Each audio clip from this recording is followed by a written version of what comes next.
हरे कृष्ण प्रभु जी, आप सभी का फिर स्वागत है।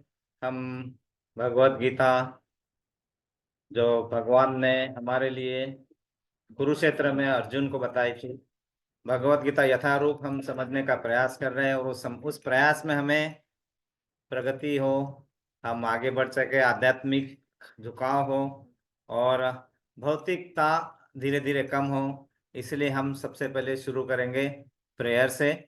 हरे कृष्णा।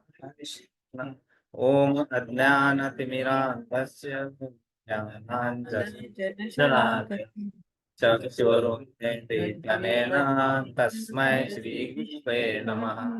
श्रीचैतन्यमनोभीष्टं स्थापितं येन भूतले स्वयं ददाति स्वपदान्तिकमः।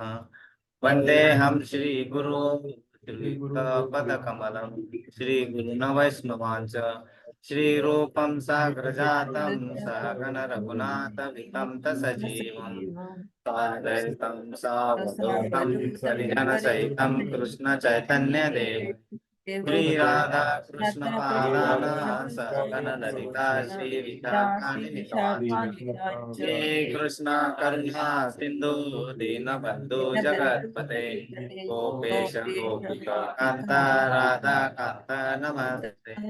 सप्त कांचन गौरांगी राधे वृंदावनेश्वरी वृषभानुसुते देवी प्रणमामि हरिप्रिये। वाञ्छाकल्पतरुभ्यश्च कृपा सिन्धुभ्येव च पतितानां पावनेभ्यो वैष्णवेभ्यो नमो नमः। जय श्री कृष्ण चैतन्य प्रभु नित्यानंद श्री अद्वैत गदाधर श्रीवासादि गौर भक्तवृंद। हरे कृष्णा कृष्णा कृष्णा हरे हरे हरे हरे राम राम हरे हरे। हरे कृष्णा कृष्णा कृष्णा हरे हरे हरे राम राम राम हरे हरे। हरे कृष्णा कृष्णा कृष्णा हरे हरे हरे राम राम राम हरे हरे। हरे कृष्णा कृष्णा कृष्णा हरे हरे हरे राम राम राम हरे हरे हरे। हम गुरु महाराज का प्रणाम मंत्र बोलेंगे। नमः कृष्णाय नमस्ताय भूतले श्रीमते स्वामिने नमो आचार्य कृपा प्रदायिने प्रदाधाम दया नमः नमो कृष्णाय भगवते आय भूतले श्रीमते भक्ति वेदांत विनयते नमस्ते देवे चारिणे निर्विशेष शून्यवादी पाश्चात्य। जय श्री कृष्ण चैतन्य नित्यानंद श्री अद्वैत गदाधर श्रीवासादि गौरभक्तवृंद। ओम हरे नमो कृष्णा कृष्ण कृष्ण हरे कृष्ण हरे हरे राम हरे हरे राम राम हरे हरे। भगवते वासुदेवाय। ओम नमो भगवते वासुदेवाय। ओम नमो भगवते वासुदेवाय। ओम नमो भगवते वासुदेवाय। ओम नमो भगवते वासुदेवाय। ओम नमो भगवते वासुदेवाय। हरे कृष्णा। हरे हरे कृष्ण। आप सभी का एक बार फिर स्वागत है। हम भगवत गीता यथारूप समझने का प्रयास करते हैं, एकत्र एक समय एक जगह आते हैं और जब भी कोई विशेष दिन आता है हम विशेष दिन की भी चर्चा करते हैं। तो हम भगवत गीता भगवान का गीत अध्याय तीसरा कर्म योग के बारे में बात कर रहे थे। और शुरुआत करने के पहले आज के दिन के महत्व है उस हिसाब से हम करेंगे। और आज जो भी हमारा अध्ययन होगा हम तीन भागों में रहेगा। पहला होगा आज के दिन का महत्व जो है, और दूसरा पार्ट होगा कल नरसिंह चतुर्दशी है तो हम नरसिंह भगवान और प्रहलाद महाराज के बारे में समझेंगे। और एक श्लोका कर्मयोग का भी लेने का प्रयास करेंगे, लेकिन पहले ये दो चीजों को हम करेंगे। तो आज का जो दिन है, आज आज श्री रुक्मिणी देवी का प्राकट्य दिवस है। रुक्मिणी देवी, हम सबको पता है, रुक्मिणी देवी जो धरती पर प्रकट होने के इस पावन दिन पे उनका यहाँ पे हुआ था, और भगवान कृष्ण की, आपको सबको दिख रहा है वहां पे स्क्रीन? जी हाँ प्रभु जी, प्रभु दिख जी। रहा है। ओके, हाँ। तो ये भगवान श्री कृष्ण की परम पत्नी तथा देवी लक्ष्मी जी का अवतार है। और जो देवी रुक्मिणी है वो विदर्भ राज भीष्मक और उनकी पत्नी महादेवी की दूसरी संतान थी। हरे कृष्णा।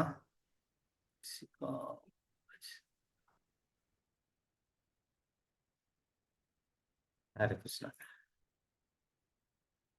और जो रुक्मिणी जी का जन्म हुआ था तब एक दिव्य आकाशवाणी हुई थी कि आपकी शादी 4 हाथ वाले पुरुष से होने वाली है। तो जैसे ही वो हुआ था, तो उस आकाशवाणी के आधार पे उसी समय से रुक्मिणी माता के मन में भगवान के प्रति प्रेम आदर वो सब था। और वो प्रेम और आदर भगवान को तो पता होता है, लेकिन भगवान जब तक हम अपनी तरफ से प्रयत्न नहीं करते, हमें वहां से कुछ प्राप्त नहीं होता है। तो यहाँ पे उनके बड़े भाई का नाम जो था, यहाँ पे था रुक्मी या रुक्मक। और ब्राह्मणों ने उन्हीं उनकी स्थिति में आनंदित, राजा रानी को जो आनंद हुआ था, तो उन्होंने उनका नाम रुक्मिणी रखा था। और इसमें एक कथा बहुत ही सुंदर है। ये जो महाराष्ट्र में एक जगह है विदर्भ, विदर्भ में रुक्मिणी माता जी वहां पे थे। और रुक्मिणी माता जी का जो प्यार था भगवान के प्रति, वो प्रेम, वो बहुत बचपन से था।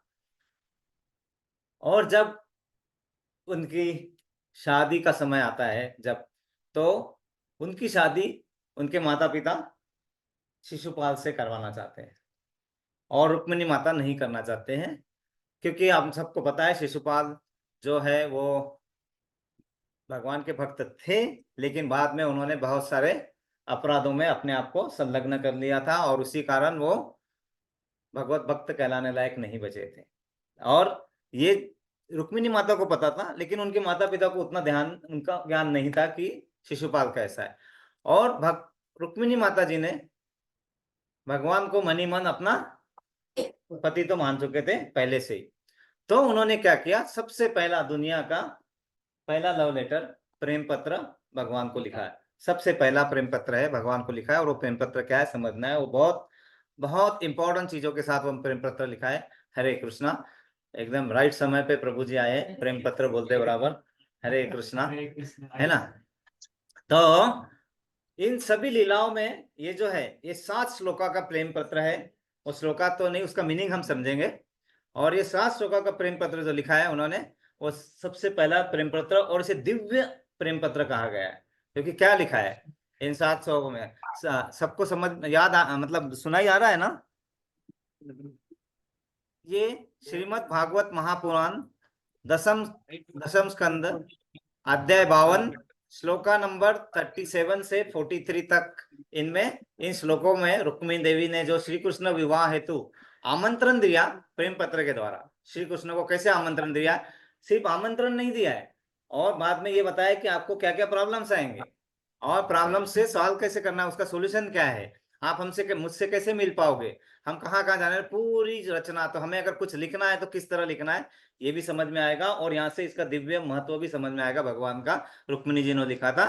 तो वहां पे जो स्वयंवर होने वाला था, भगवान को क्या बताया कि आप आइए, स्वयंवर वगैरह का जो भी यहाँ पे होगा, लेकिन आपको हमें उठा के ले जाना है ना। तो ये अभी कैसे होता है, तो उन्होंने जो लिखा पहला श्लोक जो था, उसमें उस श्लोका के हिसाब से उन्होंने भगवान का गुण और भुवन सुंदर भगवान के बारे में उन्होंने वर्णन किया सबसे पहले। तो सबसे पहले क्या था, भुवन सुंदर, आपके गुणों को जब मैंने सुना, अभी रुक्मिणी माता जी ने भगवान को साक्षात तो देखा नहीं था, लेकिन जितना सुना था माता जी ने बताया भजन कीर्तन में जितना सुना, उसके हिसाब से श्लोका नंबर 1 में वर्णन आ रहा है।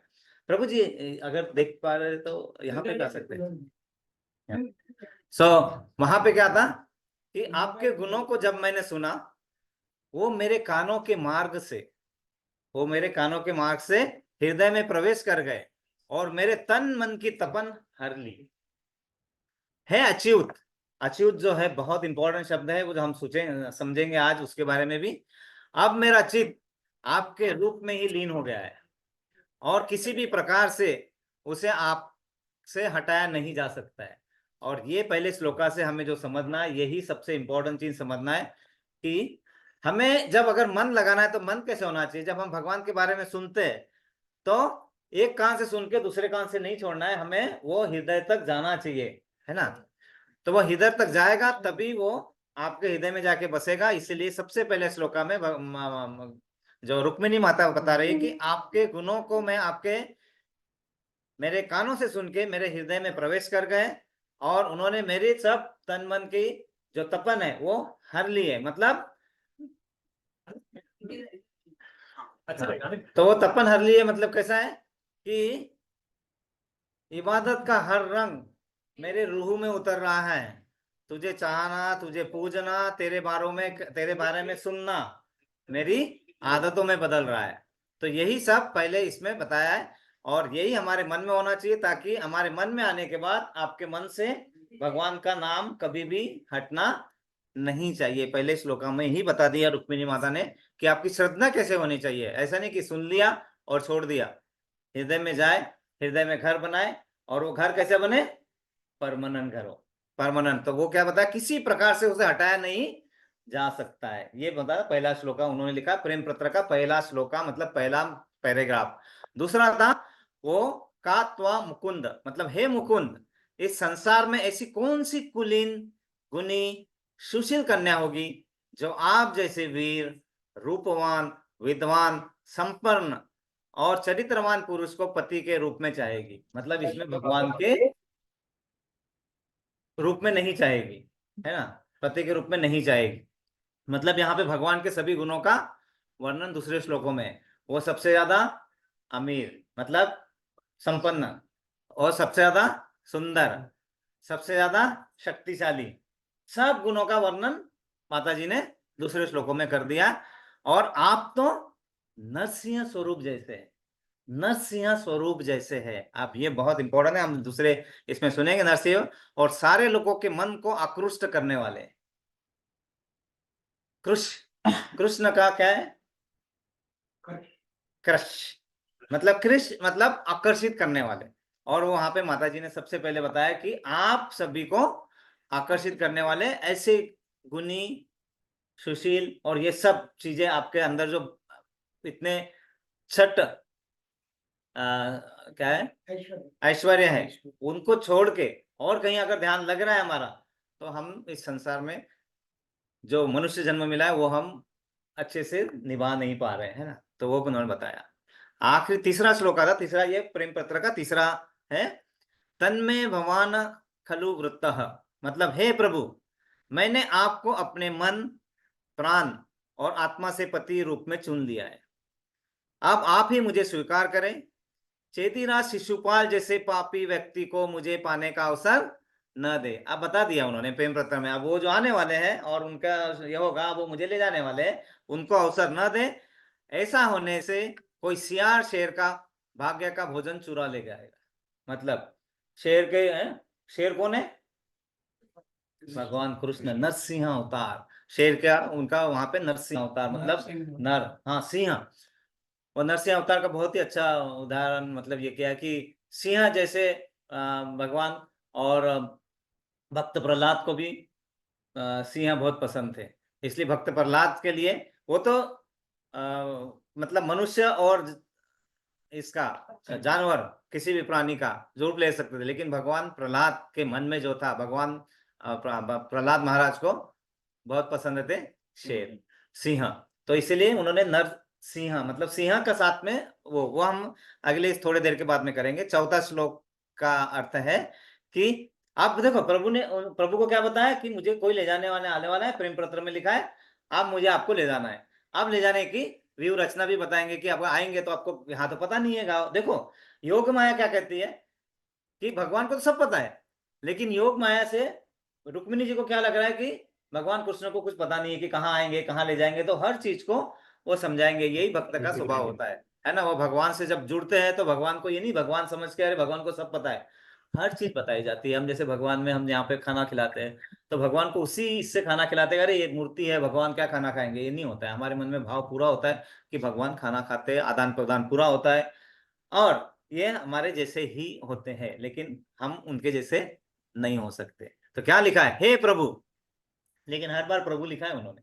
शादी करना चाहते हैं लेकिन हर प्रभु है ना, प्रभु का छोड़ा नहीं है। मतलब अपनी जो गरिमा है, शब्दों की गरिमा, उसको भी हमने छोड़ना नहीं है, वो उन्होंने वहां दर्शाया है बराबर, है ना। हे प्रभु, यदि मैंने अपने पुण्य कर्मों जैसे जलाशयों का निर्माण, अग्निहोत्र, ब्राह्मणों और देवताओं की सेवा, दान और व्रत के द्वारा आपको प्रसन्न किया है, क्योंकि वो भगवान को पाना इतना आसान नहीं है, तो उन्होंने ये भी बताया कि मैंने क्या क्या किया है। नहीं तो चले उठ के भगवान मैं आ रहा हूँ, अभी मुझे मुझे ये कर दो। अरे उसके लिए आपने क्या तैयारी की है, आपने कितने अपने जो जी रहे हो वो भगवान को खुश करने के लिए, या भगवान के सेवा में क्या क्या सेवा अर्पण कर रहे हो। तो उन्होंने बताया कि क्या क्या है, मैंने जलाशयों का निर्माण किया, किसके लिए, भाव क्या था, भगवान की सेवा करना, भगवान के भक्तों की सेवा करना, तो उन्होंने जलाशयों का निर्माण किया, उन्होंने अग्निहोत्र किए, उन्होंने ब्राह्मणों और देवताओं की सेवा की, दान और व्रत के द्वारा आपको प्रसन्न किया। यदि आपको प्रसन्न किया है तो कृपया करके आप मेरा हाथ पकड़ लीजिए, अन्यथा मेरा विवाह किसी नीच से होकर मेरा हाथ अपवित्र हो जाएगा। हाथ अपवित्र हो जाएगा मतलब रुक्मिणी माता ने, यहां से हमें समझना है कि रुक्मिणी माता ने अपने हाथों से बहुत पुण्य कार्य करके उनके हाथ को पवित्र कहा है यहाँ पे, और जब वो नीच आएगा तो उनका हाथ अपवित्र हो जाएगा, है ना। कैसे है ना, कोई राह में मिले तो बाती बन, तू भी किसी का साथी बन, तू भी किसी का साथी बन, मन को मान सरोवर कर ले तो ही मोती पाएगा, पता नहीं किस रूप में आके नारायण मिल जाएगा। तो वहां पे माता जी ने बराबर बताया है कि मैंने पुण्य कर्म करके कुछ भी अगर किए हैं, अगर किए हैं तो फिर मेरे हाथ पवित्र हो चुके हैं, और कोई अपवित्र उसको ना करे, इसलिए मैं आपसे प्रार्थना कर रही हूँ कि आप आए और मुझे ले जाए। इंटेंशनली इनडायरेक्टली बोल रहे हैं, अगर आप नहीं आए, आप अगले श्लोक में बताएं, अगर नहीं आए तो देखो क्या करते हो, है ना। तो अगले श्लोक में, चौथा हुआ, 5वां नंबर का श्लोक जो है वो है, हे अजय भगवान।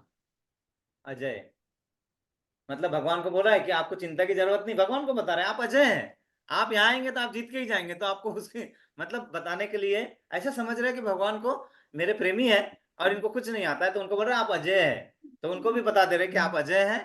कृपया गुप्त रूप से कल विदर्भ नगरी, आप गुप्त रूप से बता रहे हैं ना, आप रचना बता रहे कि कैसे आना है, क्या आना है। गुप्त रूप से विदर्भ नगरी पधारे और अपनी सेना के साथ आकर शिशुपाल की सेना को पराजित करे, है ना। राक्षसी विधि से मुझे अपने पराक्रम के पुरस्कार स्वरूप वरण करे, है ना। मतलब वो राक्षसी रूपी से हमें हटा के यहाँ से ले जाए। अब बताया भी उन्होंने कि आप मुझे यहाँ पे आके युद्ध करके ले जाए, नहीं तो वो लोग बोलेंगे बिना युद्ध करके चुरा के लेके गए। तो उन्हें वो भी बताया कि आपको क्या करना है, यहाँ पे आके युद्ध करने का एक औपचारिकता निभाना है ना। मतलब भगवान को युद्ध करने की जरूरत है बिल्कुल नहीं है, भगवान तो करेंगे तो वहां से शिशुपाल अपने आप गायब हो जाएंगे। लेकिन उन्होंने क्या बताया ना, मैं ऐसा नहीं चाहती हूँ, मैं चाहती हूँ कि आप युद्ध करें और क्षत्रिय की भांति मुझे लेके जाए यहाँ से। आगे क्या है, आगे का श्लोक में बताते हैं कि यदि आप सोचते हैं कि विदर्भ राजमहल में कैसा है, अब वो बता दिया कि राजमहल में कैसा है ना। अब रास्ता पता नहीं है, वो समझ रहे भगवान को रास्ता पता नहीं है, तो बता रहे कि राजमहल में आने के लिए कैसे आने का आपको, है ना। अगर आप राजमहल में कैसे आए बिना मेरे संबंधियों को क्षति पहुंचाए। अब उन्होंने ये भी बताया कि आप आएंगे, आपकी सेना है, अगर आपको आने नहीं दिया तो आपकी सेना क्या करेगी, जो भी मेरे संबंधी है उनको लड़ाई चालू करेगी। तो आप उनको क्षति नहीं पहुंचाना, आपको सिर्फ क्षति किसको पहुंचाना है, शिशुपाल की सेना को, है ना। उनकी सेना को आपको क्षति पहुंचाना है, बाकी इनको क्षति नहीं पहुंचाना है। तो ना पहुंचाए, क्षति बिना क्षति पहुंचाए मुझे प्राप्त करे। तो उपाय सुनिए, आप भगवान को उपाय भी बता रहे हैं। क्या उपाय है, उपाय है विवाह के पूर्व दिन, एक दिन पहले क्या होगा वो बता रहे हैं ना। अभी वो अंदर की बात बता रहे हैं भगवान को। विवाह के पूर्व दिन कुल देवी की बड़ी यात्रा होती है, हमारे इसमें एक रिवाज है कि पहले दिन कुल देवी की यात्रा होगी, और हम मुझे यहाँ पे वधु के इसमें ऐसे बना के वहां से ले जाएंगे। तो कहाँ से जाएंगे रास्ता भी बता दिया है ना, एसएमएस भेज दिया है, ये लोकेशन है, लाइव लोकेशन भेज दिया है कि ऐसा यहाँ पे लाइव लोकेशन, इधर उधर से हम जाने वाले हैं ना। तो विवाह के पूर्व दिन कुलदेव की बड़ी यात्रा होती है, जिसमें नववधु यानी मैं पार्वती मंदिर पूजा हेतु बाहर जाती हूँ। ये हर वधु को ले जाते हैं। तो भगवान को बताया कि आप ढूंढ लो मैप में पार्वती मंदिर कहाँ है हमारे गांव में, है ना, और हमारा घर क्या है, और वो रास्ता जो है मैं बता देती हूँ, उस रास्ते से मैं जाने वाली हूँ। तो उस रास्ते से आप आएंगे तो डोली तो दिख जाएगी, वहां से आप उठा लेंगे, तो वो क्या किसी को क्षति पहुंचाने की जरूरत नहीं है। मतलब पूरा प्लान है, पूरे प्लान से। और अगले इसमें क्या बताते हैं, फिर उनको बताते हैं, एक कमल नयन, भगवान के नयन कमल जैसे, कमल नयन, आपके चरणों की धूल को महादेव जैसे देवता भी अपने दोषों को दूर करने के लिए चाहते हैं। महादेव जैसे देवता भी अपने दोषों को दूर करना चाहते हैं। यदि मुझे आपके संरक्षण की प्राप्ति इस जन्म में नहीं हो सकी तो मैं कठोर तपस्या से इस शरीर को त्याग दूंगी और 100 जन्मों तक पुनः जन्म लेती रहूंगी जब तक आपको प्राप्त न कर लो। सब बता दिया। और बाद में ये भी बताया कि अगर इस जन्म में नहीं मिला तो कोई प्रॉब्लम नहीं है, लेकिन अगर आप कर सके तो कर लीजिए। मतलब इनडायरेक्टली बोला आपको करना ही है। हाँ, आखिर में थोड़ा धमकी भी दे दिया कि ऐसा नहीं है तो मैं ऐसा अपने आप के प्राण, ऐसा नहीं बोला कि मैं सुसाइड कर लूंगी, कुछ नहीं। क्या बोला कि मैं अपने शरीर कठोर तपस्या करूंगी और शरीर का त्याग करूंगी। कठोर तपस्या मतलब मैं खाना पीना छोड़ दूंगी, है ना, मैं हवा खाऊंगी, पानी पीऊंगी, कभी कभी कभी नहीं भी पीऊंगी, है ना, और बस धीरे धीरे अपने शरीर को छोड़ दूंगी, त्याग दूंगी। और कब तक, 100 जन्म तक। हम तो 7 जन्म की बात करते हैं, माता जी ने क्या बताया, 100 जन्म तक मैं पीछा छोड़ने वाली नहीं हूं। तो सोच लो आपको क्या करना है। और फिर उसके बाद की कथा ऐसी है कि भगवान आते हैं और वहां पे उस मार्ग से रुक्मिणी को शिशुपाल के जो थोड़े बहुत चेले चाले चपाटे होते हैं उनसे साथ थोड़ा सा युद्ध जैसा युद्ध करते हैं, और युद्ध शिशुपाल को हरा के वहां से वो रुक्मिणी को ले जाते हैं। और ये बहुत सुंदर है। तो ये आज रुक्मिणी माता का जन्मदिन, आविर्भाव दिन था, इसलिए किया। तो रुक्मिणी माता की जय। हरे कृष्णा। तो ये थोड़ा सा हमें इस, यस, कैसे प्रेयर्स करनी माता जी कुछ बोल रही है, आपको सुनाई आ रहा है सभी को? है?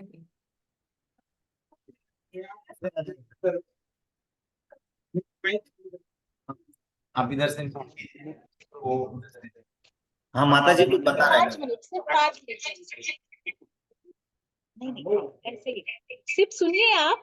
उसका जो भाव है, माता जी जो भगवान के प्रति मतलब प्रेयर्स कर रही है, उनको उनको सरेंडर हुई है। और जो बोलती हूँ मैं, बिनती सुनिए नाथ हमारी, बिनती सुनिए नाथ हमारी, हृदयेश्वर हरि हृदय बिहारी, हृदयेश्वर हरि हृदय बिहारी, मोर मुकुट पीतांबरधारी, बिनती सुनिए नाथ हमारी, बिनती सुनिए नाथ हमारी, जन्म जन्म की लगी लगन है, साक्षी तारो बड़ा गगन है, गिन गिन श्वास आस कहती है, आएंगे कृष्ण मुरारी, बिनती सुनिए नाथ हमारी, बिनती सुनिए नाथ हमारी, सतत प्रतीक्षा अपलक लोचन, सतत परीक्षा पलक लोचन, हे भवबाधा विपित विमोचन स्वागत अधिकार दीजिए। शरणागत है नयन पुजारी, शरणागत है नयन पुजारी, बिनती सुनिए नाथ हमारी, बिनती सुनिए नाथ हमारी। और कहूँ क्या अंतर्यामी, माता कह रही है अब मैं क्या कहूँ, आप तो अंतर्यामी हो। तन मन धन प्राणों के स्वामी, करुणा कर आकर के कहिए, स्वीकारी विनती स्वीकारी, स्वीकारी विनती स्वीकारी, विनती सुनिए नाथ हमारी, बिनती सुनिए नाथ हमारी। हृदयेश्वर हरि हृदय बिहारी, हृदयेश्वर हरि हृदय बिहारी, मोर मुकुट पीतांबर धारी, बिनती सुनिए नाथ हमारी, बिनती सुनिए नाथ हमारी। हरि बोल, हरे कृष्ण। हरे कृष्णा। हरे कृष्णा। प्रभु जी, माता जी, आपको सुनाई आया माता जी का सुंदर भजन? हरे कृष्णा। प्रभु जी बहुत सुंदर, बहुत सुंदर। सारी माता सुनाई जी आया बहुत माता जी? सुंदर। जी हाँ, जी हाँ, बिल्कुल आया बहुत ना? अच्छे हरे से, बोल, हरे कृष्णा। बहुत सुंदर हाँ, से गाया। सुंदर। मेरी माता जी कौन से एरिया की थी? विदर्भ। इधर विदर्भ एरिया से रुक्मिणी माता जी। इधर हरे बोल, हरे कृष्णा। कौन से? हाँ हरे हरे बोल। यहाँ पे प्रभु जी बता रहे हैं कि ये विदर्भ वासियों के लिए बहुत सम्मान की बात है, ऐसा बोल रहे हैं। लेकिन विदर्भ जो है ना, ऐसा प्रांत है जिसके हृदय में सभी लोग बसते हैं, तो सभी के लिए सम्मान की बात है।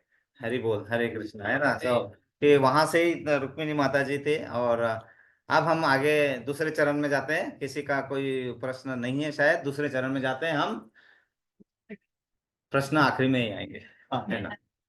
तो अब है कल नरसिंह चतुर्दशी। अब ये बहुत इंपॉर्टेंट चीज है। बहुत सारी चीजें आज मैं सोच रहा था कि मैं कुछ करूं, तो अपने आप आ गया, भगवान ने भेज दिया। और वो भी कितने किनसे, मतलब वो जो राम रूप प्रभु है, जो इस्कॉन मंदिर, जुहू मंदिर में बहुत सालों से वहां पे कर रहे हैं। और उनका भी 5 दिन का व्याख्यान चल रहा है पूरा इसी पे। और उन्होंने शार्ट में बताया, उनसे कुछ पॉइंट लिए जो हम आपको बताने का प्रयास करेंगे, देखेंगे, और अच्छा है। तो हरे कृष्णा। अब हम जा रहे हैं नरसिंह देव भगवान और प्रहलाद महाराज के बारे में समझने, मतलब जो भी इंफॉर्मेशन है पता करते हैं। और कैसे हमारे इसमें भी परिवर्तन हो सकता है, हमारे जीवन में भी वो। और क्यों नरसिंह अवतार को बहुत ज्यादा मान्यता है, और उसका उद्देश्य क्या है हमारे जीवन में, हम भी किस तरह से हमारे लिए संरक्षण कवच बन जाता है। और शीघ्र, बहुत शीघ्र, मतलब सबसे पहले, अगर सबसे पहले कोई दौड़ के आते हैं तो, हाँ, इसलिए उन्हें क्षिप्रा अनुग्रह अवतार भी कहा जाता है। वो हम देखेंगे ना इसको। तो सबसे पहले यहाँ पे चैतन्य महाप्रभु ने एक संदेश दिया था हमें कि हर भक्त को भागवतम के कुछ स्कंद है और उसके कुछ चैप्टर है, वो बहुत पढ़ना चाहिए। तो उन्होंने बताया था स्कंद चौथा, 108 बार पढ़ना है ना, 108 बार पढ़ना है जब भी हो। वो हो ध्रुव चरित्र, क्योंकि ध्रुव चरित्र में क्या बताया गया है कि दृढ़ निश्चय कैसे करना है लाइफ में। दृढ़ निश्चय मतलब कोई भी कार्य करना है तो दृढ़ निश्चय होना चाहिए आपको, कि कोई भी आपको इधर उधर से प्रॉब्लम बाधाएं आए उसमें आपको डगमगाना नहीं है। तो वहां से आपको दृढ़ निश्चय क्या होता है, डिटर्मिनेशन, वो सब सीख कहाँ से मिलती है, ध्रुव से। तो इसलिए बताया है कि वो पढ़ना है। बाद में बताया है कि आपको स्कंद नंबर 7वां पढ़ना है। 7वां क्यों, प्रहलाद महाराज के ऊपर है, कि प्रहलाद महाराज की बात पढ़ते हैं तो हमें हमें क्या मिलता है कि श्रद्धावान कैसे बना जा सकता है ना, श्रद्धावान कैसे बना सकता है, बहुत ज्यादा गहरी भगवान के प्रति आस्था कैसे निर्माण हो सकती है। कितने विपरीत जगह पे थे वो सब, हिरण्यकश्यप और उनका सब जो वातावरण था उसमें वहां पे, और उसमें गहरी श्रद्धा क्या हो सकती है वो सब का हमें मिलेगा कहाँ पे, स्कंद नंबर 7वां। और फिर बाद में उन्होंने बताया श्री चैतन्य चरितमृत पढ़ना 108 बार, है ना। तो उससे क्या मिलेगा हमें, उसमें फिर देखो पहले क्या था, दृढ़ निश्चय, फिर श्रद्धा, पक्का फेथ, और फिर बाद में गोपी और गोपीजनों का भगवान के साथ आत्मनिवेदन, मतलब पूरा फुल सरेंडर कैसे कर सकते हैं भगवान को आप, वो चैतन्य चरितमृत से हमें मिलेगा। और नहीं कर सकते तो क्या करना है, भगवत संग में आना है, यहाँ समझना है और अपने जीवन में धीरे धीरे उतारना है। तो ये 3 चीजें हैं। पहला दृढ़ निश्चय, कहाँ से, ध्रुव।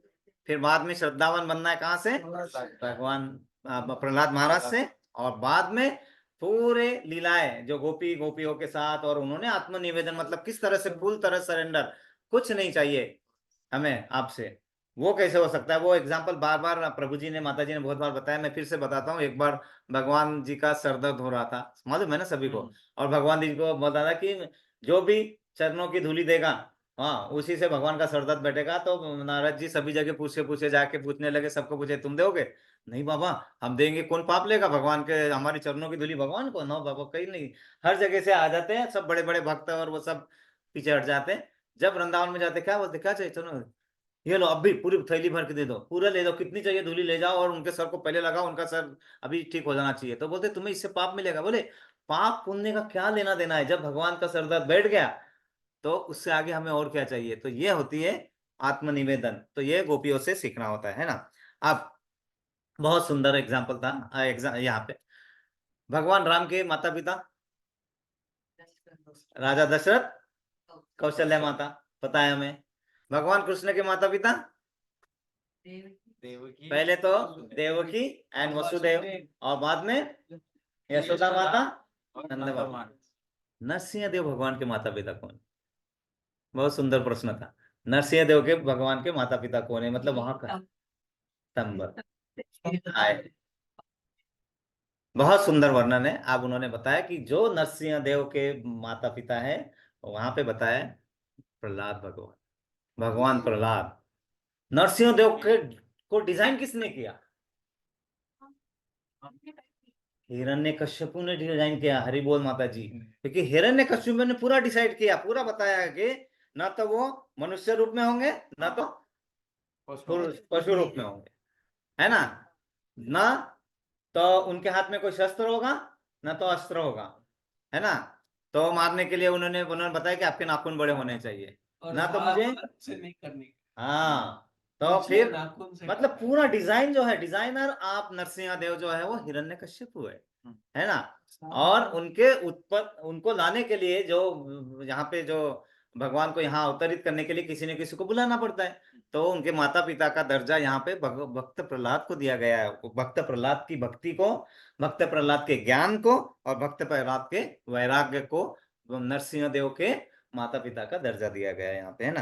क्योंकि भगवान जो है वो भक्त वत्सल है ना। जब भक्त वत्सल करते तो नरसिंह भगवान जो आए थे, जब भगवान कृष्ण द्वापर युग में आए थे, तो यदा यदा ही धर्मस्य ग्लानिर्भवति भारत, है ना, अभुत्थाना धर्मस्य तदात्मानं सृजामि, और परित्राणाय साधूनां विनाशाय च दुष्कृताम् धर्म संस्थापना कार्य संभवामि युगे युगे। पसंद है वहां। तो ये सब वहां पे था। नरसिंह देव भगवान जो है, तो वहां पे क्या था, परित्राणाय साधूनां, मतलब साधु लोगों का उद्धार करने के लिए जो अच्छे हैं। और साथ साथ में जो आते जाएंगे नरसिंह, मतलब जो राष्ट्रीय स्थित है उनका, असुर को निधन करने। लेकिन उनके लिए नहीं आया हुआ।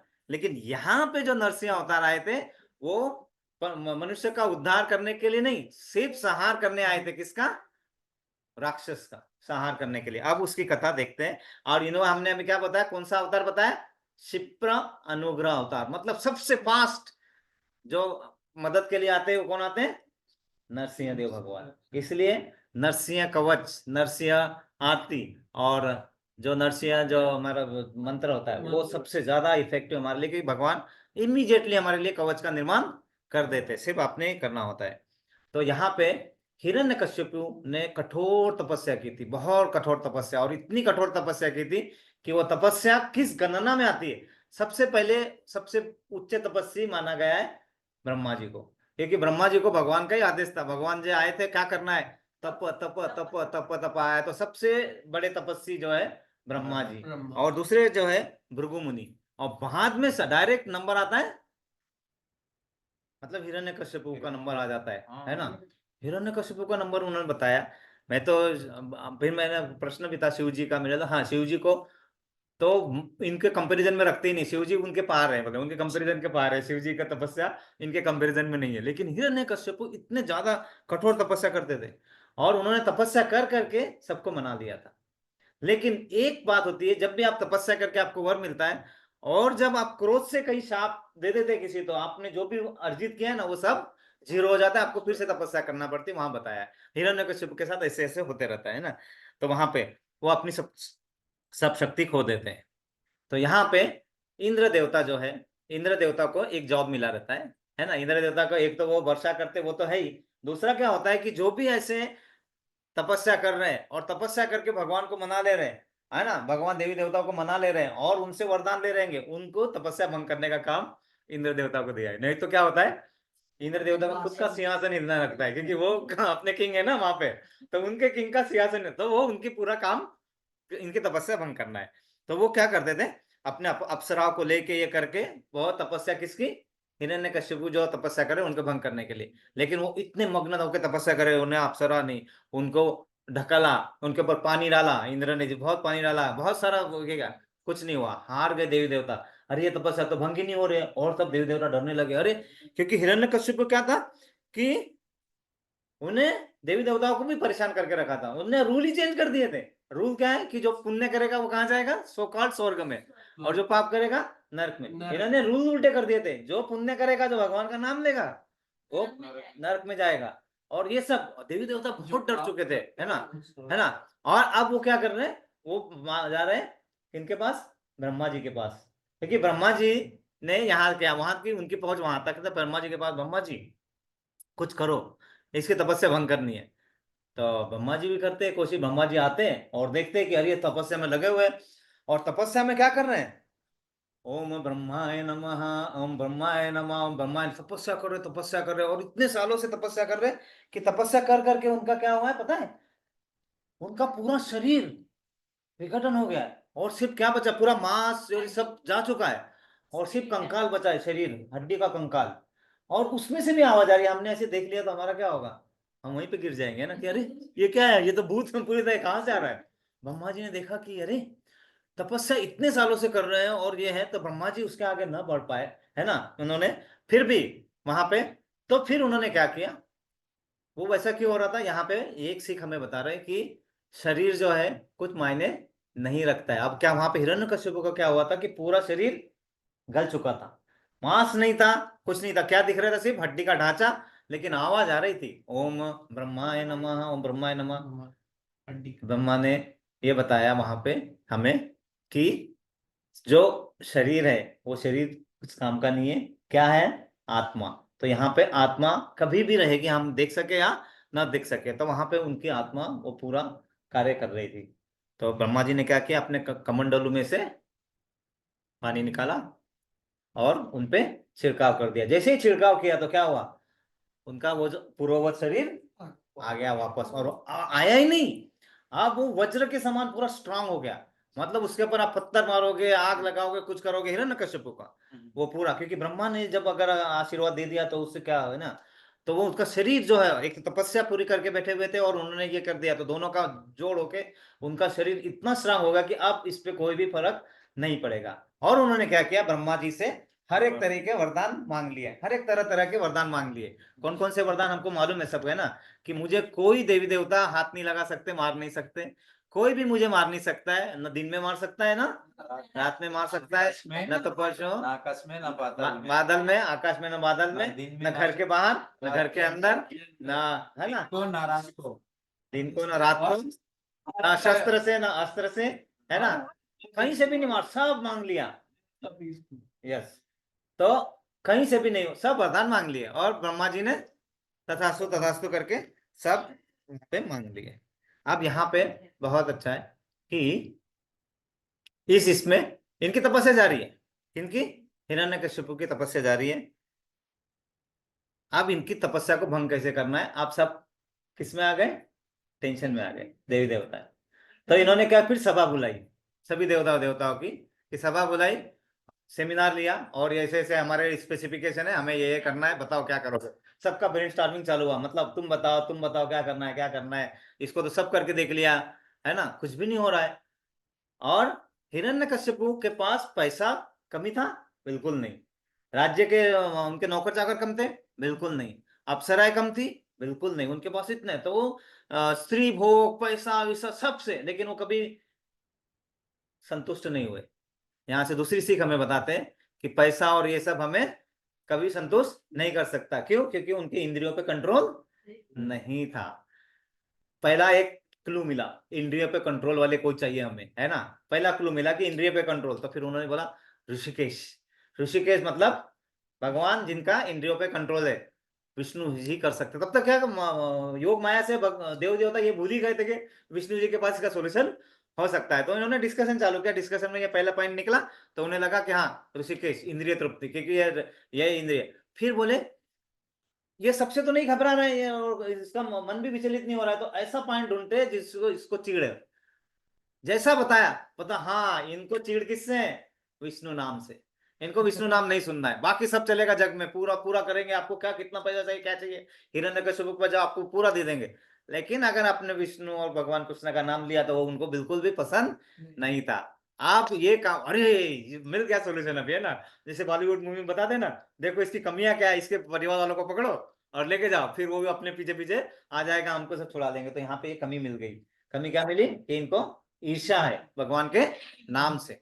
चलो, अब ये जिम्मा सौंपा गया किनको, नारद मुनि को। नारद मुनि आपको जाना है और करना क्या है, भगवान वहां पे जाके कीर्तन करना है भगवान के नाम का। नारद मुनि गए और वहां पे कीर्तन चालू कर दिया, हरे कृष्णा कृष्णा कृष्णा हरे हरे, हरे राम राम राम हरे। इसके पहले इतने सारे प्रकार करके देख लिए, ये हिल ही नहीं रहे थे। जैसे ये नाम स्मरण चालू हुआ, ऐसे आप खोले और देख रहे कौन है, कौन है वो, कौन है वो। अरे हिरण्यकश्यप एकदम बिल्कुल ताम, आंखें लाल और बिल्कुल मचेरा बल कर करके, कौन है करके। नारद मुनि नारायण नारायण, और फिर विष्णु का नाम चालू कर दिया। इन्हें और गुस्सा आ गया, ये उठे अपने तपस्या से और क्या किए, नारद मुनि के पीछे भागना चालू किए। नारद मुनि ने अपना पूरा प्लान बना के रखा था। नारद मुनि भाग रहे आगे और ये पीछे पीछे भाग रहे, उनके भाग रहे पीछे पीछे। उन क्या किया नारद मुनि, उनके बड़े महल में प्रवेश किया। किसके, हिरण्यकश्यप के महल में प्रवेश किया। वहां पे रानियां वगैरह रहती है सब, महल में प्रवेश किया और वहां पे नारायण नारायण करके प्रवेश कर रहे, ये उसके पीछे भाग रहे। वहां गए, देख लिया रानी है यहाँ पे, हाँ है रानी है। महारानी को देखा और ये गायब हो गए। कौन, नारद मुनि। ये आए दौड़ते दौड़ते, बोले क्या हुआ, कौन था, ये कहा था, कौन कर रहा था। महारानी बोलती है कि यस वहां पे थे और वो ऐसा ऐसा कर रहे थे, कहाँ गए, वो गायब हो गए। ऐसे कैसे गायब हो सकता है, मैं हूँ, मैं गायब करने वाला हूँ, वो अपने आप को भगवान मानते थे ना हिरण्यकश्यप, है ना, मैं उत्पन्न कर सकता हूँ, मैं ही खत्म कर सकता हूँ, ऐसे कैसे गायब हो सकता है, मेरे इससे कैसे हो सकता है, ये वो। तो वो चिढ़ने लगे। माता जी ने बोला, महारानी ने बैठो जरा, शांति हो जाओ, वो गए ना, गायब हो गए ना तुम्हारे सामने गायब, शांति से बैठो। धीरे धीरे उनको प्यार से समझाया, प्यार से समझाते समझाते क्या हुआ, उस रात में उनका संभोग हुआ। इनका और माता जी का। और क्योंकि ये संभोग कब हुआ, कि कृष्ण कीर्तन सुनने के बाद, इसीलिए उन्हें वो सौभाग्य मिला कि उन्हें प्रहलाद जैसी संतान की प्राप्ति हुई। नहीं तो बोलते हैं ना कि इनके घर में संतान कैसे आई, ऐसे कैसे हो सकता है कि ये राक्षसगण है इनके घर में। तो यहाँ पे क्या बताया कि आप भगवान की भक्ति थोड़ी भी करेंगे तो राक्षस हिरण्यकश्यप को भगवान ने वरदान दे दिया, तो हम लोग कौन है, हमको तो, हमने तो कुछ भी नहीं किया पाप ऐसा। लेकिन हमें नाम स्मरण करना बहुत जरूरी है। यहाँ पे वो बताया है कि अपना नाम स्मरण का यहाँ पे ये बताया है। ये क्या हुआ, हिरण्यकश्यप की तरफ से हुआ कि हिरण्यकश्यप राक्षस गण में आने के बाद भी उनके घर में प्रहलाद कैसे आए। आप दूसरा प्रहलाद के साइड से सोचिए। अभी प्रहलाद को ऐसा क्या प्रॉब्लम था, प्रहलाद में ऐसा क्या, प्रहलाद महाराज में ऐसा क्या था कि उन्हें हिरण्यकश्यप के कहा जन्म लेना पड़ा, किसके ऐसा। अब ये भी चीज हमें समझना चाहिए। तो वो समझने के लिए भगवान ने यहाँ पे बताया और प्रभुपाद जी ने कि उन्हें पहले जन्म में उनकी गर्लफ्रेंड थी, किनकी, प्रहलाद महाराज की, है ना। और वो उनके साथ में सब घूमते घूमते थे, तो घूमते घूमते वो गए पिकनिक मनाने, है ना। प्रहलाद महाराज कहाँ, जंगल में गए पिकनिक मनाने, जंगल में मंगल करने के लिए, है ना। और जंगल में मंगल चल रहा था, उनका कुछ गड़बड़ हो गया, दोनों में झगड़ा चालू हो गया। झगड़ा चालू हो गया तो आपस में जब झगड़ने लगे, करने लगे बहुत, और बोले जाओ मैं नहीं खाना खाऊंगी। तो प्रहलाद महाराज बोले मैं भी नहीं खाऊंगा। दोनों बिना खाए, है ना। फिर क्या करे, एक मुझसे बात नहीं कर रहे, जंगल में है। एक छोटा ऐसा पुराना सा खंडहर था, खंडहर सा महल दिख रहा था पुराना सा। ये लोग झगड़ते झगड़ते ऐसा करते, अब क्या करे इतने जंगल में, कहा है एक बात भी नहीं कर रहे एक दूसरे से। उस वहां पे चले गए, तो वहां पे क्या किया, वो जगह अच्छी नहीं थी, साफ नहीं थी। तो सबसे पहले उन्होंने वो जगह साफ की पूरी, है ना। बात नहीं कर रहे एक दूसरे से, लेकिन रहना तो है ना, कहीं ना पे कहा जाएंगे कहाँ पे, है ना। वहां रह गए, वहां पे जगह साफ की पूरा। वहां पे अभी तक इन्होंने एक दूसरे के झगड़े के कारण खाना नहीं खाया, तो इनका उपवास होने का है ना, इनका उपवास हुआ। और वहां पे जो रुके थे वो था नरसिंहदेव भगवान का पुराना खंडर मंदिर। पुराना मंदिर था, जब पुरातन मंदिर मतलब जहां अभी पूजा वूजा नहीं हो रही थी, लेकिन उन्होंने क्या किया, साफ सफाई की, है ना। और वहां पे उन्होंने रात बिताई, वहां पे रहे रात में। और वहां पे रात बिताने के बाद वहां पे खंडर जैसा दिख रहा था, मंदिर मंदिर मैंने वो खंडर जैसा दिख रहा था बाहर से।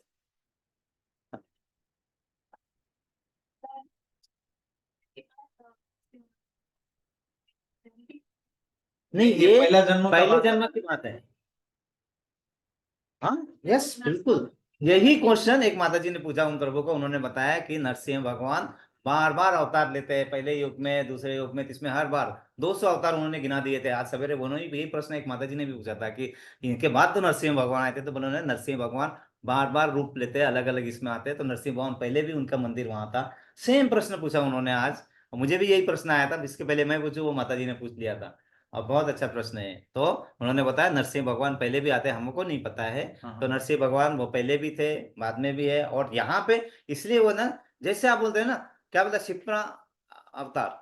तो जितना जितने जल्दी बोला तो उतने जल्दी आते हैं, और उतने जल्दी ही हो जाते हैं वो। उनका यहाँ पे बहुत ज्यादा लीलाएं नहीं है उनकी, उनका कार्य है उतना कार्य करते जाते हैं, और फिर वो दूसरे जगह जाके, दूसरे जगह पे उनका फिर से अपना कार्य शुरू हो जाते हैं। तो वो पहले पहले भी आ चुके हैं, और दोनों ने बोला कि 200 बार कुछ उनको पता है, और अभी मुझे नहीं पता है उसके बारे में, लेकिन ये वहां पे आया था।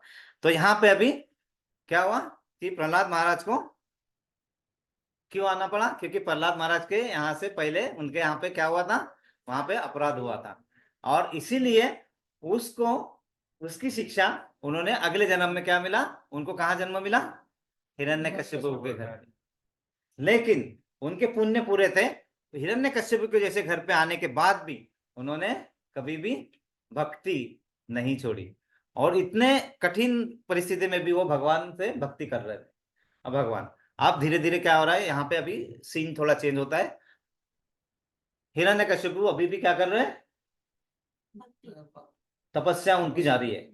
और वो तपस्या इतना करने के बाद में जब इनकी गर्भधारणा हो गई, हिरण्यकश्यप फिर से हिमालय पे चले गए, क्योंकि उन्हें तो, उनका उद्देश्य क्या था कि किसी तरह मुझे पूरा कंट्रोल चाहिए, किसी भी तरह कंट्रोल चाहिए होना है पूरा। हाँ, उद्देश्य था अमरत्व होना है, मतलब मरना ही नहीं है। बिल्कुल। और उन्होंने क्या हुआ था, ब्रह्मा जी ने सब वरदान दे दिए थे, लेकिन ब्रह्मा जी एक वरदान नहीं दे पाए थे उन्हें, जो प्रभु जी ने बोला अमृत का। क्यों नहीं दे पाते, क्योंकि भगवान जी खुद ही अमृत उनके पास नहीं है। वो भी, उनका भी एक लिमिटेड लाइफ है, वो मटेरियल वर्ल्ड के सबसे उच्च पुरुष में आते हैं सबसे पहले, तो उनका भी एक लिमिटेड लाइफ है ना। वो लिमिटेड लाइफ 936 करेक्ट 936 हाँ मिलियन हम ट्रिलियन ईयर्स ऐसा कुछ लाइफ है उनका। तो लेकिन उनका भी लिमिट है, तो भगवान ने वहां तक, ब्रह्म देव ने वहां तक दे दिया उनको जहां तक दे सकते थे, उसके आगे नहीं दे सकते थे। तो इनको उनको उसके आगे अमृतत्व चाहिए था, तो वो वहां पे बैठे थे। प्रभुपाद ने अभी क्या बताया कि यहाँ पे इस उस लड़की के साथ प्रहलाद महाराज का अवैध संबंध था। तो प्रभुपाद ने यही बताया कि आप भगवान की भक्ति करते हैं, भगवान की ये करते हैं, लेकिन भगवान और गुरु महाराज ने बताया हुआ चीज अगर आप नहीं मान रहे, आप वो प्रिंसिपल नहीं मान रहे, तो आप भी कोई अवैध संबंध से कम दोष नहीं मान ले रहे, उतना ही दोष आप भी ले रहे। तो प्रभुपाद ने यहाँ पे चेतावनी दी है कि नियम को तोड़ना मतलब नीच कुल में जन्म मिलना जरूर, मतलब आपके अपने लिख लेते हैं अपने आपने। इसलिए किसी भी तरह हमने प्रयत्न करना चाहिए कि हमारे हाथ से जो भी हम कर रहे हैं वो कोई भगवान ने और प्रभुपाद जी ने बताया वो प्रिंसिपल नियमों का पालन करे, प्रभुपाद ने बता दिया वहां पे हमें। अब वो तपस्या करे जा रहे, इंद्र भगवान का बीपी बढ़ रहा है, अरे तपस्या तो अभी भी चल रही है, तपस्या मांगे ना। तो इंद्र भगवान क्या करते हैं, जैसे ये तपस्या करने चले जाते वहां पे, यहाँ पे आते और क्या करते हैं, महारानी का नाम बताया उन्हें, खयादू महारानी बताया था, अब मुझे बने है ना, खयादू महारानी, इनका अपहरण करके ले जाएंगे। कौन, इंद्र आते हैं, इनका अपहरण करके ले जाएंगे और इनके गर्भ में जो है, अश्वत्थामा जैसे विचार इंद्र के मन में आ गए कि इनके गर्भ में ही जो है इनको करने। आप देखो ये आया, और जैसे ये विचारों के साथ बाहर जा रहे थे तो उनको वहां पे कान मिले ऋषि भारत मुनि, और भारत मुनि ने बताया जो तुम्हारे मन में विचार चल रहे लाओ भी मत, क्योंकि अंदर जो है ना कौन है, वो भगवान भागवतम भगवत के सबसे बड़े भक्त है, उसका तो तुम बाल भी बाका नहीं कर सकते। उन्होंने वही बोला प्रहलाद महाराज की जय, और परिक्रमा लगाया इंद्रदेव भगवान ने, और वहां से निकल गए। लेकिन अब वो क्या कर रहे हैं, भगवान को लाने का प्रयास कर रहे हैं। किनसे मनाना, किनको मनाना है, विष्णु जी को, देवी देवता सब विष्णु जी को प्रार्थना कर रहे हैं, लेकिन देव उनकी बात ना मान नहीं रहे। ये ऑफलाइन चल रहा है। तो उनकी उनकी प्रार्थना नहीं मान रहे। पहले बात तो यह है, क्योंकि क्या होता है कि देवी देवता जो है क्यों इतने त्रस्त हो गए थे, क्योंकि जो भी यज्ञ और वो होते थे, और यज्ञ से जो भी मिलता था, हर देवी देवता के लिए एक यज्ञ है, और उनसे उनको जो भी खाने पीने का मिलता है। इन्होंने क्या किया था, मेरे राज्य में कोई यज्ञ नहीं करेगा, इन्होंने कश्यप में बताया था, और जो भी यज्ञ करेगा उसका जो भी होगा पाप पुण्य फल वो मुझे मानना चाहिए। तो भगवान यहाँ पे बताया उन्होंने कि भगवान देवी देवता क्या हो गए, धीरे धीरे भूखे मरने लगे। उन्होंने ऐसा बोला था, भूखे मतलब समझने के लिए हमारे। तो वो बहुत त्रस्त हो गए, अब क्या करना है क्या करना है। तो उन्होंने वहां पे हिरण्यकश्यपु को किसी तरह यहाँ से हिलाना है। तो नारद मुनि का जो हमने ये बताया था कि वहां पे नारद मुनि को भेजा था और उनको ये करवाया। लेकिन देवी देवताओं से भगवान क्वेश्चन वहां पे पूछा, जिसे माता जी ने पूछा, वहां क्वेश्चन पूछा कि देवी देवता इतने सालों से इतने साल उनको बुला रहे थे, आए क्यों नहीं। बोले नहीं आएंगे, वो सिर्फ इसलिए नहीं आएंगे क्योंकि देवी देवताओं का को लीड कौन कर रहा था, इंद्र देवता। और इंद्र देवता ने यहाँ पे बहुत बड़ा पाप किया है। अभी क्या पाप किया है, एक स्त्री को अपहरण, असहाय स्त्री को अपहरण करने की बात की, सबसे बड़ा पाप। दूसरा, जो शिशु गर्भ में शिशु है, गर्भ शिशु को मारने का पाप मन में लाया है। और ये पाप आने के कारण भगवान आपसे बात नहीं सुनेंगे, आप कितने भी बड़े हो। तो वहां पे प्रभुपाद ने बताया ऐसे पापों से हमको मतलब किसी भी मन में भी लाना, करने की बात अलग है प्रभु जी, मन में लाना भी नहीं चाहिए हमने ना। तो वो हमें आगाह किया, नहीं तो फिर हमने आपके किए हुए पुण्य सब कब निकल जाएंगे आपके हाथ में और खिसक जाएंगे, वो नहीं करना है। और फिर उन्होंने क्या किया, प्रहलाद महाराज जब प्रहलाद महाराज ने जब उनको निवेदन किया, किनको, नरसिंहदेव भगवान को, तब वो अवतरित हुए। इसलिए उनको माता पिता प्रहलाद महाराज को माना गया है ना, इसलिए उनके माता पिता को ज्यादा प्रहलाद महाराज को माना गया है ना। तो जब उन्होंने ये किया तो सारी देवी देवता भगवान के पास जब जा रहे थे, तो भगवान को यहाँ पे अच्युत करके बताया गया है। सबसे पहला जो अच्युत भगवान को बोला जाता है, वो अध्याय पहला, बहुत ही सुंदर श्लोक है। प्रभु जी बार बार हमें बताते याद रखो, हम भूल जाते हैं। वो श्लोका है जब भगवान को अर्जुन पहले बार अच्युत बोलते, कब, वो सेना के मध्य में मेरा रथ लेके जाओ बोलते हैं ना वहां पे। तो वो क्या था, सेनो योरु भयोर्मध्ये रथम स्थापय में अच्युतम अच्युतम। तो वहां पे अच्युत बोला था, तो फिर उन्होंने प्रश्न पूछा कि अच्युत का मीनिंग क्या है, अभी बताओ कौन कौन सा मीनिंग है। तो सबसे पहले था अच्युत मतलब भगवान वहां पे क्या बने, सारथी बने। सारथी बनने के बाद भी, मतलब दास बनने के बाद भी उनकी जो भी पराक्रम है को है वो भी किसी चीज में कम नहीं हुआ। मतलब ना तो भगवान कभी गिरते हैं, ना तो अपने भक्तों को गिरने देते हैं। ये पहला मीनिंग बताया अच्युत का, है ना। वो दूसरा है भगवान अपने भक्त की छोटी से छोटी की हुई सेवा को भी कभी नहीं भूलते। छोटी सी छोटी, कभी भी आपने कोई छोटी सी भी सेवा की हो, इसीलिए भगवान को अच्युत कहा जाता है, कि वो दूसरा मीनिंग बताया। तीसरा बताया भगवान अपने भक्तों पे अहेतु की कृपा करते हैं। मतलब छोटी छोटी उसका देते हैं, लेकिन अहेतु की कृपा मतलब आपको किसी उसके कारण की जरूरत नहीं है, बिना कारण से भी आप पे कृपा करते हैं, अहेतु की कृपा। प्रभु जी बराबर है ना, अहेतु की कृपा। और भगवान ये नहीं चाहते कि वो किसी को आज्ञा दे, है ऐसा तू कर वैसा तू कर। आज्ञादाता नहीं बनना चाहते भगवान, जबकि भगवान के हाथ में सब कुछ है, भगवान किसी को भी आज्ञा दे सकते हैं। भगवान आज्ञादाता नहीं बनना चाहते। वो क्या करते हैं, वो अपने शुद्ध भक्त से सुनना चाहते हैं। जैसे अर्जुन बोला था चलो रथ को लेके चलो, कहां पे, सेना के मध्य में। तो वो अपने भक्त से सुनना चाहते हैं। भक्त से उन्होंने क्या लिखा है, शुद्ध भक्त उन्हें आज्ञा दे तो उन्हें बहुत खुशी होती है। और प्रहलाद महाराज ने आज्ञा दी थी, है ना। प्रहलाद महाराज ने बोला था कि आ जाइए और अभी यहाँ पे करना है, तो वो बहुत खुशी खुशी आए थे, ऐसे भी नहीं आए कि ऐसे, बहुत खुशी से। तो यहाँ पे हम बताया कि भगवान को अगर आपको खुशी खुशी लाना है ना, तो ऐसा भक्त बने, शुद्ध भक्त में प्रहलाद महाराज जैसे भक्त बनना है ना हमें। और प्रहलाद महाराज जैसे भक्त बनने गए तो भगवान अपने आप ही आएंगे ना। वो ना कौन कहता है भगवान आते नहीं। अब उसके आगे नहीं बोलेंगे क्योंकि हमारे पास उतना टाइम नहीं है ना। तो वहां पे भगवान प्रहलाद के बारे में, अभी प्रहलाद महाराज के बारे में बताते हैं। प्रहलाद महाराज को इतना क्यों माना जाता है, अब हमारे ये डाउट तो क्लियर हो गए कि भगवान हिरण्यकश्यप के घर में प्रहलाद को ही जन्म क्यों दिया, और हिरण्यकश्यप को ये सौभाग्य क्यों मिला। दोनों प्रश्नों का आंसर हमें मिल गया। अब प्रहलाद महाराज इतने ज्यादा क्यों भक्त के रूप में माने जाते, क्योंकि उनमें असंख्य गुण थे, और कुछ गुणों का यहाँ पे उन्होंने वर्णन किया है। सबसे पहला गुण, वो ब्राह्मणों की बहुत ज्यादा पूजा करते थे। और हम लोगों में क्या होता है, सबसे इंपॉर्टेंट, हम नौकरी करते हैं, हम कहीं पे पढ़ते हैं, हमारा संबंध तीन लोगों के साथ आते हैं। एक तो हमारे बराबर वालों के, एक हमारे सीनियर, और एक हमारे जूनियर। हम जूनियर से कैसा बिहेव करते हैं वो करते हैं ना। हम जैसे कहीं कैंटीन में जा रहे हैं, है ना, और वो कोई वेटर है उसको बुलाते हैं, ऐसा करके बुलाते बहुत लोग, है ना, ऐसा शिक शिक करके बुलाते।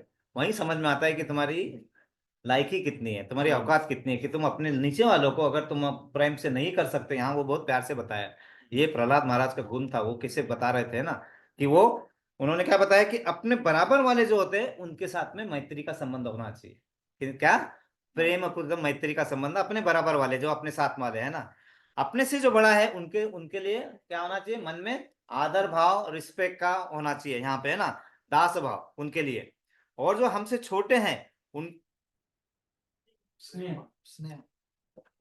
तो उनसे करुणा का भाव, स्नेह का भाव उनके साथ में होना चाहिए। अगर वो रख सकते हो तो भगवान ये तीनों, नहीं नहीं नहीं प्रभु जी, तो हो जाए। तो ये तीनों भाव उनके पास कूट कूट के भरे थे। किनके पास, प्रहलाद महाराज के पास, जो हमारे लिए बता रहे। फिर वो जितेंद्रिय, मतलब जिनके इंद्रियों पे कंट्रोल है, वो भी उनके पास था। सत्य संगा, सत्य ही बोलेंगे, सत्य ही बोलेंगे। हिरण्यकश्यप के सामने कितने बार बोला, वो झूठ भी बता सकते थे कि मैं भगवान का नाम ले रहा था, उनके सामने बोलते थे हरे कृष्णा कृष्णा कृष्णा हरे राम हरे। सत्य संगा, सत्य बोलेंगे, कोई डरने की जरूरत नहीं है। सत्य कौन बोल सकता है, हरि बोल, जिसके मन में कोई डर नहीं है। इसीलिए मैं माता जी से सत्य नहीं बोल पाता हूँ। हरि, ओके। सो सत्य संगा थे, उनके मन में कोई डर नहीं था। डर मन जिनके किसके मन में डर नहीं रहता है, जिनका मन शुद्ध हो, उनके मन में डर नहीं होता है। जिनके मन में ऐसा होता है ना कि अरे चुप ये कराओ, तो उनके मन में उनका मन शुद्ध नहीं होता है। शुद्ध नहीं होता है तो डर रहेगा बैठ के। तो शुद्ध करना है। शुद्ध कैसे करना है? नाम स्मरण से। वही बताया हमारे शुद्धिकरण के। तो मन से डर भगाना है, शुद्ध करना है, तो नाम स्मरण लो। नाम स्मरण लोगे तो डर नहीं होगा, डर नहीं होगा तो द्वेष नहीं होगा, द्वेष नहीं होगा तो और कोई माया आपको आक्रोश करने की कोशिश कम करेगी, कम करेगी। तो पहले को डर को भगाना है ना। और उन्होंने क्या बताया? दास भाव। इनके पास दास भाव भर भर के था। गुरुओं को भगवान जैसा दर्जा देना चाहिए। प्रभु प्रहलाद महाराज ने बताया गुरुओं को प्रहलाद। और जो आपसे जलन करते हैं, मतलब जिससे आपको द्वेष है, ईर्ष्या करते हैं, उनके साथ उपेक्षा, उनकी उपेक्षा करना चाहिए। वो सब घमंडी नहीं होना चाहिए, ईगो नहीं होना चाहिए। प्रहलाद महाराज में ईगो नहीं था, घमंड, शालीनता भर भर के कुट पे भरी थी। असंख्य गुणों की खान थी उनके पास। और जब असंख्य गुणों को गिना जाए तो उनके गुण, पूरे गुण भगवान के गुण से मिलते थे। किनके? प्रहलाद महाराज के। इसीलिए वो असंख्य खानों में, इसीलिए उनका नाम इतना ले जाता है। और ऐसे महान भक्त का अगर शोषण हो रहा है, भगवान रुक पाएंगे? बिल्कुल नहीं रुक पाएंगे। इसीलिए उनके बोलने में एक क्या बोला? हिरण्यकश्यप ने बोला, सामने बुलाया, प्रहलाद इधर आ, बेटा था ना, इधर आ, क्या बोलता है तू? भगवान यहाँ है? बोले हाँ यहाँ पे। भगवान वहां पे? बोले हाँ पे, यहाँ पे। बोले कितने बार आपको बता रहा हूं ना, इतो नरसिंहो परतो नरसिंहो यतो यामी ततो नरसिंहो। जिधर बोलोगे उधर नरसिंह। उसके आगे क्या बताए? नरसिंह मदिम शरणम प्रपदे। शरण में आ जाओ नरसिंह के, हर जगह है, तुम चिंता मत करो। तुम्हारे अंदर भी फाड़ेंगे ना तो भी है। और इनफैक्ट प्रहलाद महाराज ने बोला था उनके प्रेयर करके कि आप मुझे इतना ये करो कि मेरे आपके नाखूनों से मेरे हृदय को फाड़ दो और मेरे अंदर का डर निकाल दो। ये भगवान प्रहलाद महाराज भगवान को बोलते हैं कि आपके नाखूनों से मेरे शरीर को फाड़ दो, क्योंकि डर तो यहाँ फंसा हुआ है ना, और डर को निकाल दो मुझे। ये होती है आत्मनिवेदन। मतलब ये नहीं बोल रहे कि फाड़ने से मेरा क्या होगा, वो ये क्या बोल रहे हैं कि मुझे आप मेरा डर निकाल सकते हैं तो आप मुझे निडर बना दो। कौन बोल रहे हैं? प्रहलाद महाराज। तो यहाँ पे बोलते हैं आ जाओ, तुम शरण में आ जाओ, सब हो जाएगा। और उसके बाद में हमें पता है उन्होंने बोला कि यहाँ से आ सकते हैं, तो उन्होंने बस वो किया और वो ये टूटा खंबा और वहां से नरसिंह देव भगवान आए। नरसिंह देव भगवान की जय। भक्तराज प्रहलाद महाराज की जय। जस्ट 2 मिनट और हम रुकेंगे, क्योंकि मैं हमेशा की तरह आगे टाइम का उल्लंघन कर दिया, देख लिया मैंने, है ना। आप प्रभुपाद जी बताते हैं कि हमें नरसिंह देव भगवान की पूजा क्यों करनी चाहिए। नरसिंह देव भगवान, नरसिंह आरती, नरसिंह देव भगवान क्यों हमारे यहाँ पे होने चाहिए। सबसे पहला इस्कॉन का उद्देश्य क्या है? International society for Krishna conscious है, अंतरराष्ट्रीय कृष्णा भावना भावित संघ। इस संघ में कौन है? कृष्णा भावना भावित लोग। कृष्णा भावना भावित लोग को तंग किया जाएगा, किया जाता है, बहुत ज्यादा होता है ना। हमको बोलते हैं अरे क्या कर रहा है बड़ा भक्त बन रहा है, ये कर रहा है, और सब तंग किया जाता है। वो तंग करना है तो कवच तो चाहिए ना, तो उसकी रक्षा करना है, हमें रक्षा करना है और भक्तों की रक्षा करना है। इसलिए हमने पहले क्या करना चाहिए? नरसिंह देव भगवान की पूजा करना चाहिए। बताया पहले प्रभुपाद ने, इस्कॉन और भक्तों की रक्षा करना, ये पहला उद्देश्य है, नरसिंह देव भगवान की पूजा करना और उनके करना। दूसरा, शक्ति, हमारे भक्ति के मार्ग में आने वाली जो भी बाधाएं हैं, उन बाधाओं को दूर करना नहीं, तुरंत दूर करना है। दूर तो हो जाता है, भगवान के अनेक रूपों में दूर कर जाता है, लेकिन नरसिंह देव अवतार के रूप में तुरंत दूर होता है, क्योंकि उनका नाम क्या है? शीघ्र, क्षिप्रा, क्षिप्रा मैं भूल गया क्या?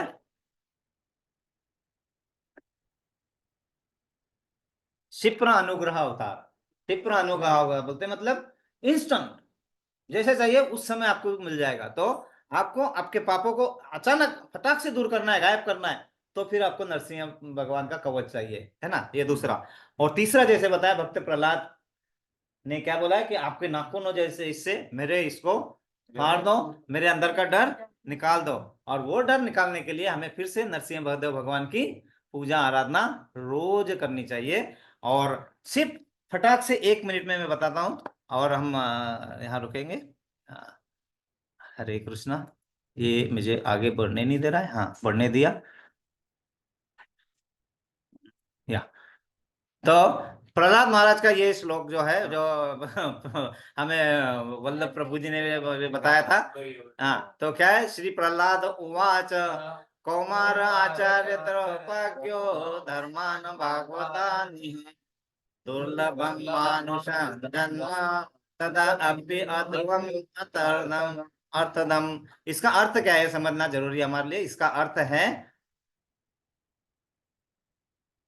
प्रहलाद महाराज ने कहा जो व्यक्ति वास्तव में बुद्धिमान है उसे चाहिए कि वो जीवन की प्रारंभिक अवस्था से ही, मतलब अर्थात बाल्या अवस्था से मनुष्य शरीर का उपयोग भक्ति कार्यों के अभ्यास में करे। कब से? बचपन से। कौमार्य मतलब जब कुमार अवस्था में हो तब से करें, है ना। और अन्य सभी प्रकार के कर्मों को त्याग दे। यह मनुष्य शरीर अत्यंत दुर्लभता से प्राप्त होता है और यद्यपि यह अन्य शरीरों की तरह नश्वर है, फिर भी यह विशेष अर्थपूर्ण है क्योंकि इसी जीवन में भक्ति सेवा की जा सकती है। भक्ति सेवा का थोड़ा सा भी सच्चे हृदय से किया गया प्रयास पूर्ण सिद्धि प्रदान कर सकता है, ये बताया भक्त प्रहलाद ने। और एक श्लोका है, ये वाला है, ये बिल्कुल। ओम नमो भगवते नरसिंहाय नमस्ते जगते आविर्भाव वज्ररथ वज्रदस्त कर्माशयान रंदय रंदय तमो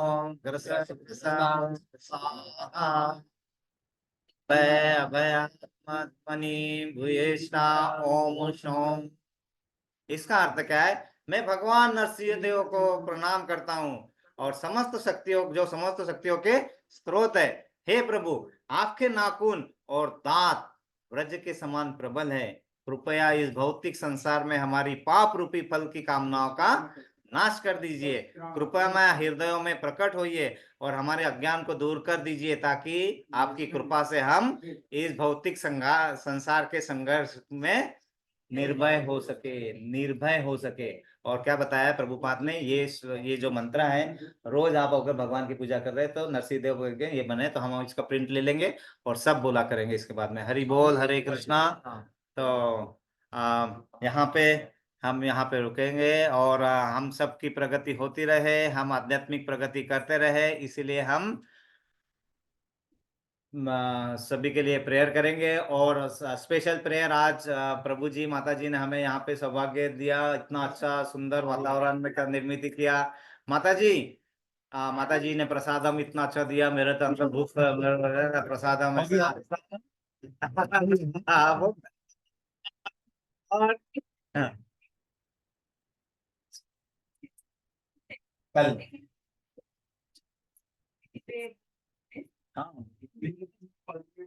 अरे तो बहुत ही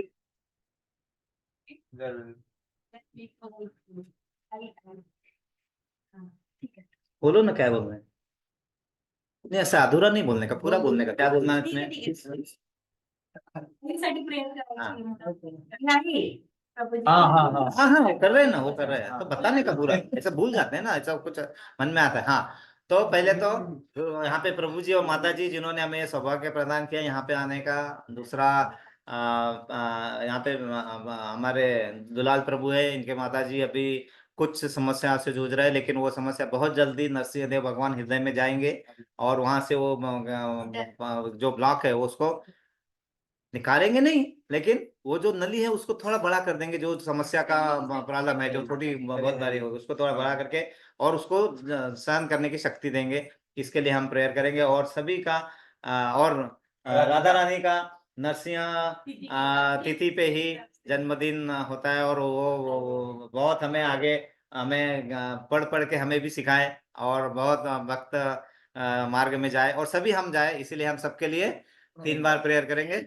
हरे हरे कृष्णा कृष्णा कृष्णा हरे हरे, हरे राम राम राम हरे हरे, हरे कृष्णा कृष्ण कृष्ण हरे हरे, हरे राम राम राम हरे हरे, हरे कृष्ण कृष्ण कृष्ण हरे हरे, हरे राम राम राम हरे हरे। हरे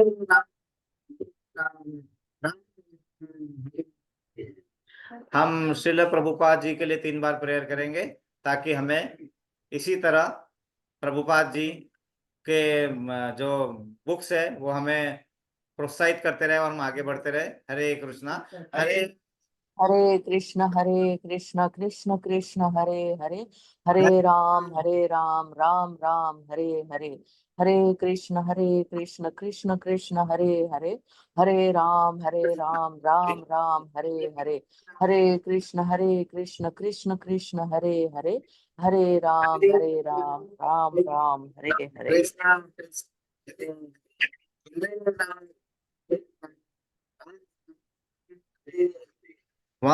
कल्पतरुभ्यश्च कृपा सिन्धुभ्य एव च पतितानां पावनेभ्यो वैष्णवेभ्यो नमो नमः। अनंत कोटि वैष्णवंद की जय गुरुदेव की शिल जय प्रभुपाद की जय नरसिंह भगवान की की भक्तराज जय प्रहलाद महाराज की निताय जय। गौर प्रेमानंदे। हरि हरि सभी बोल। एकत्रित भक्तों की जय जयकार हो। हरे सभी एकत्रित कृष्णा भक्तों की जय जयकार हो। हरे सभी एकत्रित कृष्णा भक्तों की जय जयकार हो। हरे श्री कृष्णा गुरु और श्री गौरांग की जय जयकार हो। जय श्री राम। हरे कृष्णा। कृष्ण आरती करेंगे 5 तो किसी का कोई प्रश्न होगा, हम यहाँ पे अभी से आरती करेंगे। आप सब अभी आते हैं यहाँ पे। मैं ये एक साथ मिलके आगे बढ़ने का मौका मिलता है, इसलिए आप सभी का धन्यवाद। हरे कृष्णा। अगर कुछ गलती हुई है तो मेरी खुद की गलती थी, और अगर कुछ अगर हमें आया है तो वो नरसिंह देव भगवान की कृपा है कि हमें कुछ समझ में आया है। हरे कृष्णा।